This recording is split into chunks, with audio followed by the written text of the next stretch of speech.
For our tourism product development case study, we chose the Philippines, which consists of over 7,000 islands. It is blessed with paradise beaches, emerald rice fields, unusual animals, towering cities, and happy-go-lucky people. Formerly, the country was able to depend on their naturally beautiful landscapes for tourism.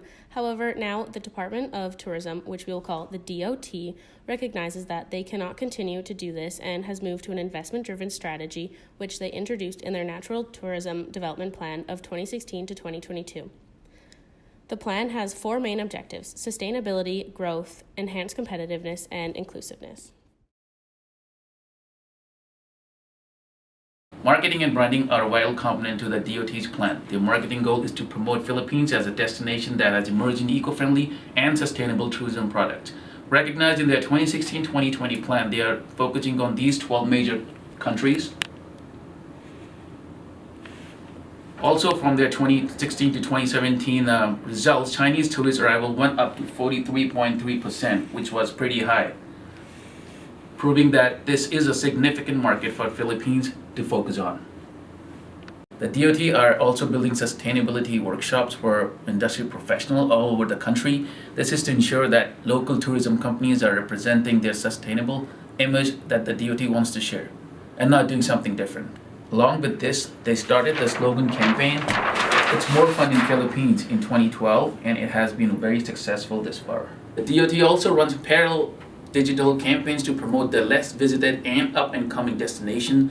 These campaigns are aimed to entice more travelers to visit different destinations than the already popular tourism islands. The DOT's promotion unit also conducts FAM or familiarization programs for international and local influential tourism individuals in order to create awareness, goodwill, and publicity for the country.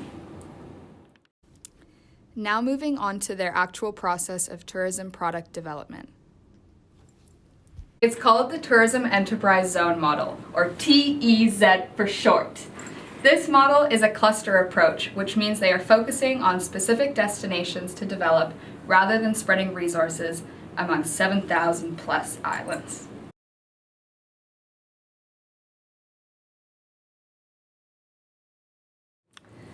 So there are currently 20 tourism clusters, of which 9 are gateway clusters, which means these ones have international airports. These clusters have themes, which allows the DOT to base the tourism product development there around, and also helps them market these areas better. Within the 20 clusters, there are 49 development areas. It is in these areas that they are focusing on 3 main investment initiatives. One being transport infrastructure development, the second being improvement of travel facilitation, and lastly, enhancing tourism investments and the business environment.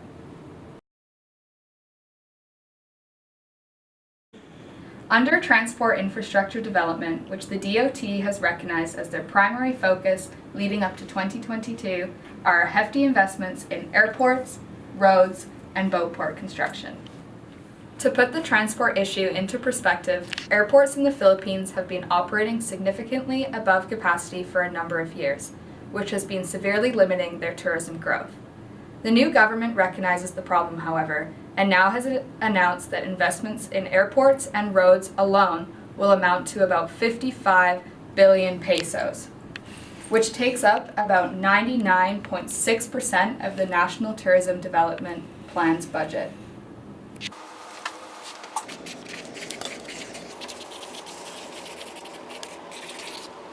Regarding travel facilitation, they are working on improving visa and border initiatives, as well as improving the release of permits, certifications, and TEZ documents to locals and shareholders. An example of how they are doing this is that they initiated a 6-month medical visa to advertise the Philippines as a medical wellness travel destination. This is a way that the Philippines is positioning itself as a leader in the field of medical tourism.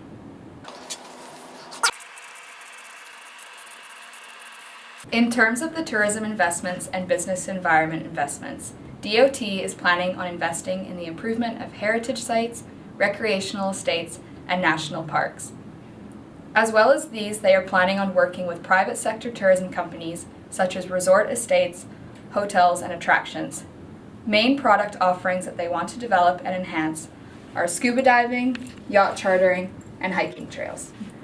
The DOT plans to expand the number of cultural offerings to widen their menu of tourism products.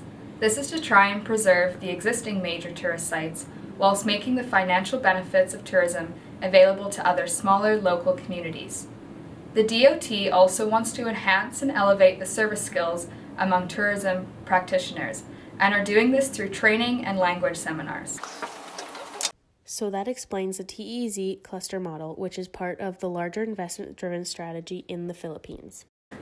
The TEZ model is operationalized through a separate government corporation called the Tourism Infrastructure and Enterprise Zone Authority, or TIEZA for short. They act as an implementation arm of the DOT, regulating and supervising the tourism zones. They are also responsible for marketing to and managing private stakeholders to be shared partners in the tourism development. The DOT and TIEZA have made their goals extremely clear for the product development process in this country, but is it working? Well, in December, it was announced that the 2018 international tourism arrivals totaled 7.2 million, which was short of the 7.4 million target. Although this seems negative, popular islands that have been closed for improvements and airports that have been going through construction during 2018 are reopened now, meaning that the tourism outlook for 2019 is far more positive. Total tourism revenue in the Philippines was 2.42 trillion pesos in 2016 and has continued to have a 20% annual growth. From 2016 to 2017, tourism grew from 8.6% to 12.2% of the GDP.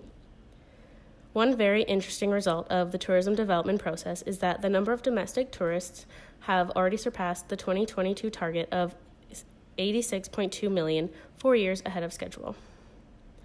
We can see from this that Filipinos are finding it easier and more desirable to travel within their own borders. This is definitely an accomplishment for the DOT, as proud locals will ultimately help bring in international tourists. The tourism industry also employs 5.3 million Filipinos in 2017, displaying a 4% annual growth, which is a good sign. As we can see, the DOT and TIEZA are mostly using quantitative measurements to rate their success. After researching all about the tourism plan in the Philippines, we were extremely impressed with how the country has developed as a whole. The Philippines has never before been very concerned with their ecological footprint or waste disposal, but with this new investment-driven strategy, they are recognizing this as a primary issue. As well as this, the country is recognizing the importance of gender equality, which hasn't always been the mindset of many South Asian countries, so it's inspiring to see them tackling the worldwide issue. As a group, we believe strongly that with the tourism development comes an environmental and social responsibility to our planet, and the Philippines is demonstrating this. Mostly, we were impressed by the TEZ model, by the DOT and TIEZA recognizing and labeling specific TEZ locations for tourism development. This gives an incentive for private stakeholders and governments to invest in these areas, again improving the tourism products in these destinations. Much like how designating UNESCO sites or the wonders of the world brings awareness and protection to these places, labeling TEZ clusters can do the same for the locations in the Philippines. With its improving connectivity and infrastructure, as well as its very hands-on government, the Philippines is expected to see tourism grow and improve significantly in the years to come. We are impressed with how transparent the Department of Tourism has been in sharing their goals and plans. They recognize that investments in airports, roads, and sustainability initiatives are crucial for their tourism success, and we agree.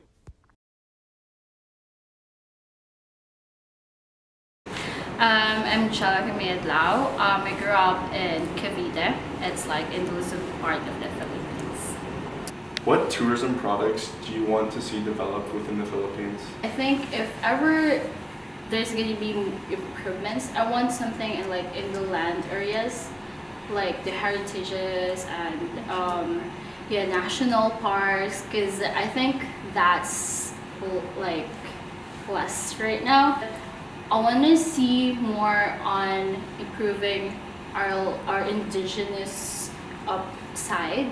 Like we have ITAS and like here you have the First Nations, and I can see that you guys are trying to promote that. But in my country, it's not that promoted that much. So other than the water parks and the beaches and the water areas, I want something that will improve our land areas.